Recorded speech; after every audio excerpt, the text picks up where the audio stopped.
بسم اللہ الرحمن الرحیم۔ نفسیات کا انسان کی زندگی میں بڑا عمل دخل ہے۔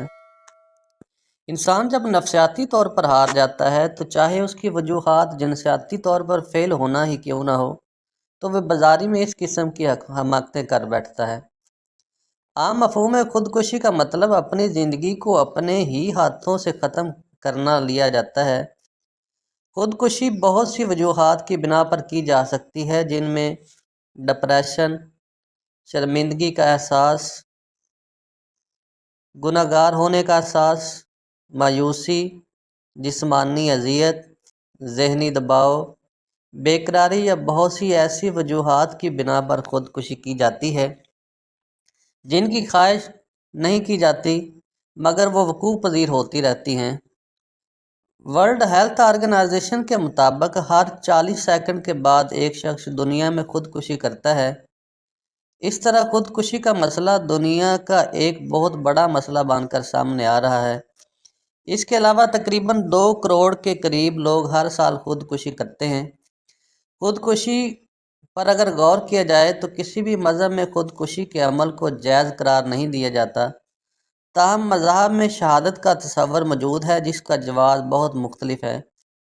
جاپان میں شہادت کی بجائے سپوکو کی گنجائش موجود ہے، یعنی کہ ایسی موت جو سامورائی اپنے لیے منتخب کرتے ہیں، جس میں اپنے پیٹ کو تلوار کی دھار سے اس طرح چیرا جاتا ہے کہ فوری موت واقع ہوتی ہے۔ 20ویں صدی میں خودکشی کو بطور احتجاج کے بھی اپنایا گیا۔ اس کے علاوہ مختلف مقاصد کے لیے خودکش بم دھماکے بھی شامل ہیں جن کو اس زمرے سے باہر نہیں کیا جا سکتا۔ ستیبی خودکشی کا ایک عمل ہے جس میں خاوند کے مرنے کے بعد بیوی اپنے آپ کو آگ میں جلا لیتی ہے۔ طبی طور پر مرنے کے اختیار کو استعمال کرنے کا عمل بھی ابھی التوا میں ہے، جس پر دنیا نے ابھی فیصلہ نہیں کیا۔ جدید طبی نقطہ نظر کے مطابق خودکشی کی سب سے بڑی وجہ ذہنی بیماری ہے، جو بہت سے ایسے نفسیاتی عوامل کے ساتھ جڑی ہوئی ہے جس کے ذریعے ایک انسان اپنے ڈپریشن، خوف، دکھوں یا ذہنی پریشانی پر قابو پانے کے اہل نہیں ہوتا۔ خودکشی کو ذہن کے ایک ایسے فریم ورک میں ڈال کر دیکھا جاتا ہے جس میں ایک انسان اپنی مدد کے لیے دوسروں کو پکارتا ہے اور اس کی کوئی نہیں سنتا، یا مکمل مایوسی کا اظہار کرتا ہے۔ بعض اوقات ایک شخص خودکشی کرنے کے عمل سے ملتی جلتی کوشش کرتا ہے اور خودکشی نہیں کر پاتا تو اس عمل کو خودکشی کی کوشش کہتے ہیں، یعنی اذیت پسند یا اذیت پرست ہو جانا، اس طرح خود کو اذیت دینا۔ امریکہ میں ایک سروے کے مطابق 75 سال سے زیادہ عمر کے مرد حضرات میں خودکشی کے واقعات زیادہ پائے جاتے ہیں۔ اکثر ان مرد حضرات میں موسم بہار اور گرمیوں میں خودکشی کا رجحان زیادہ پایا جاتا ہے۔ خودکشی کے کچھ واقعات ایسے بھی ہوتے ہیں جس میں ایک انسان دوسرے کو قتل کرنے کے ساتھ ہی اپنے آپ کو بھی قتل کر لیتا ہے۔ ایسے قتل کو خودکشی کہا جا سکتا ہے۔ اس کی مختلف قسمیں ہو سکتی ہیں۔ دوسروں کو قتل کرنے کے لیے خودکشی کرنا، جیسے خودکش بم دھماکوں میں ہوتا ہے۔ دوسرے کسی شخص یا اشخاص کو قتل کرنے کے بعد اپنے آپ کو قتل کرنا تاکہ سزا سے بچا جا سکے۔ دوسروں کو قتل کرنے کے بعد احساس شرمندگی یا احساس گناہ گاری سے بچنے کے لیے اپنے آپ کو مار دینا۔ خودکشی اور قتل کرنے کے ملے جلے مقاصد کے ساتھ ایک شخص کا اہم مقصد خودکشی ہوتا ہے، تاہم اپنے بچوں کو دنیا میں لاوارث چھوڑنے کے خوف اور ڈپریشن سے بچنے کے لیے پہلے ان کو حل کرنا اور بعد میں خود قتل ہو جانا۔ ارادتاً دوسروں کو سزا دینے کے ساتھ ساتھ اپنے آپ کو بھی قتل کر لینا۔ دوسروں سے انتقام لینے کے لیے پہلے دوسروں کو گولی مارنا، بعد میں اپنے آپ کو قتل کرنا۔ تاہم کسی بھی شخص کو قتل کرنے کے بعد اپنے آپ کو قتل کرنا بھی جرم کے زمرے میں آتا ہے، اور اس قسم کا عمل ایسا شخص کرتا ہے جو دوسرے شخص سے اپنے محبوب سے نالاں ہونے یا محروم ہونے کے بعد کرتا ہے۔ ایسا شخص دنیا کو ایک ایسی خوفناک اور مایوس جگہ سمجھتا ہے جو ایسے لوگوں کے لیے بنائی گئی ہے جس میں ان کے لیے کوئی جگہ نہیں ہے۔ اس قسم کی فکر کے لیے ایمرجنسی طور پر طبی امداد کی ضرورت ہوتی ہے، کیونکہ ان کی خودکشی کا عمل کرنے سے پہلے مداخلت ضروری ہوتی ہے، کیونکہ اکثر خودکشی سے پہلے کا جرم نتائج کے بغیر ہوتا ہے اور اس کا ادراک کرنا مشکل ہوتا ہے، اس لیے اس میں مداخلت کرنا اور ایسے شخص کو طبی امداد فراہم کرنا بھی مشکل ہوتا ہے۔ خودکشی کی کوشش میں ایک اور قدم آپ کو زخمی کرنے کا ہوتا ہے اور اس کو بھی خودکشی کی کوشش کے دائرے میں لایا جاتا ہے۔ دونوں میں ایک ہی چیز مشترک ہے اور وہ ہے ڈپریشن۔ بعض اونچی عمارتیں بھی خودکشی کے لیے مشہور سمجھی جاتی ہیں، جہاں سے چھلانگ لگانے کے بعد بچنے کے مواقع بہت ہی کم ہوتے ہیں۔ دنیا میں دو ایسے مقام ہیں جن میں ایک سان فرانسسکو میں گولڈن گیٹ برج ہے اور دوسرا جاپان میں اوکی گہارا جنگل۔ ایک سروے کے مطابق 2005 میں گولڈن گیٹ برج پر تقریباً 1200 لوگوں نے جمپ لگایا تھا، جبکہ اوکی گہارا جنگل سے 2002 میں تقریباً 72 لاشیں ملی تھیں۔ ان جگہوں پر خودکشی کے واقعات اتنے زیادہ ہوتے ہیں کہ جگہ جگہ پر خودکشی کے لیے آنے والے لوگوں کی سوچ کو تبدیل کرنے کے لیے امدادی اداروں کے نشانات پست ہیں۔ امریکہ میں 2005 میں خودکشی کے لیے مختلف واقعات پیش آئے، جن میں آگ جلانے کی وجہ سے کچھ واقعات رونما ہوئے تھے۔ اس کے علاوہ گلے میں پھندا لٹکانے، زہر کھانے اور ضرورت سے زیادہ دوائی کھانے کے واقعات بھی عام ہیں۔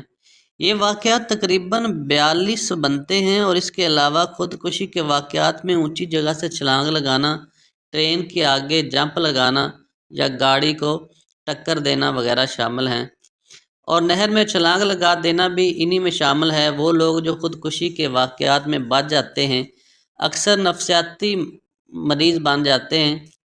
اس ٹروما میں خودکشی کا شکار ہونے والے انسان کا گنہگاری کا احساس، ناراضگی، نا امیدی، پریشانی اور بیگانگی جیسے جذبات شامل ہوتے ہیں، اور ان پر قابو پانا اس لیے بھی مشکل ہوتا ہے کیونکہ ایسے انسان کے بہت سے سوالات کے جوابات نہیں دیے جاتے۔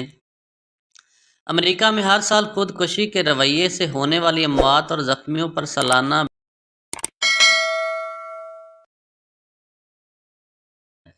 ایک اور روسی ادیب پیری ریگرونو نے منطق کو زندگی سے انکار کے مقام تک تسلیم کیا تھا۔ یہ بڑا عجیب واقعہ ہے۔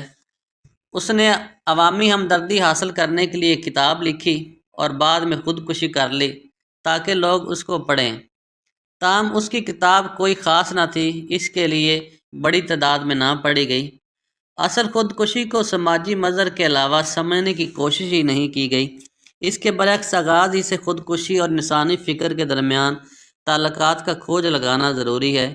خودکشی کا آرٹ کے شاہکار کی طرح ہے، جہاں خاموشی سے دل میں پیدا ہوتا ہے اور جس سے خودکشی کرنے والا خود بھی غافل رہتا ہے۔ اچانک ایک شام ٹریگر کھینچتا ہے، یا کسی اونچی عمارت سے نیچے جمپ لگا دیتا ہے، یا اچانک کسی جاتا ہے، یا زہر کی گولیاں نگل لیتا ہے۔ اخبارات روزانہ ایسے واقعات سے بھرے ہوتے ہیں جن میں لوگ مختلف وجوہات کی بنا پر اپنے آپ کو قتل کرتے ہیں، تاہم اس میں خودکش دھماکے کرنے والوں کو بھی شامل نہیں کیا گیا کیونکہ ان کی منطق اور دلیل سمجھنا علیحدہ معاملہ ہے۔ ایک اپارٹمنٹ کے مینیجر نے اپنے آپ کو ایسے ہی قتل کیا تھا۔ اس کی بچی 5 سال قبل فوت ہو چکی تھی، اس لیے بچی کی وفات کے بعد وہ تبدیل ہو چکا تھا۔ بچی کی موت اسے اندر سے کھوکھلا کر چکی تھی۔ خودکشی کرنے والے کے لیے اس سے زیادہ درست الفاظ کا انتخاب ممکن نہیں۔ سوچنا اندر سے کھوکھلا کر دیتا ہے۔ سوسائٹی کو اس قسم کی شروعات سے کوئی سروکار نہیں ہوتا۔ یہ کیڑا انسان کے دل میں جنم لیتا ہے اور اس کا حل بھی یہیں سے تلاش کرنا ہوتا ہے۔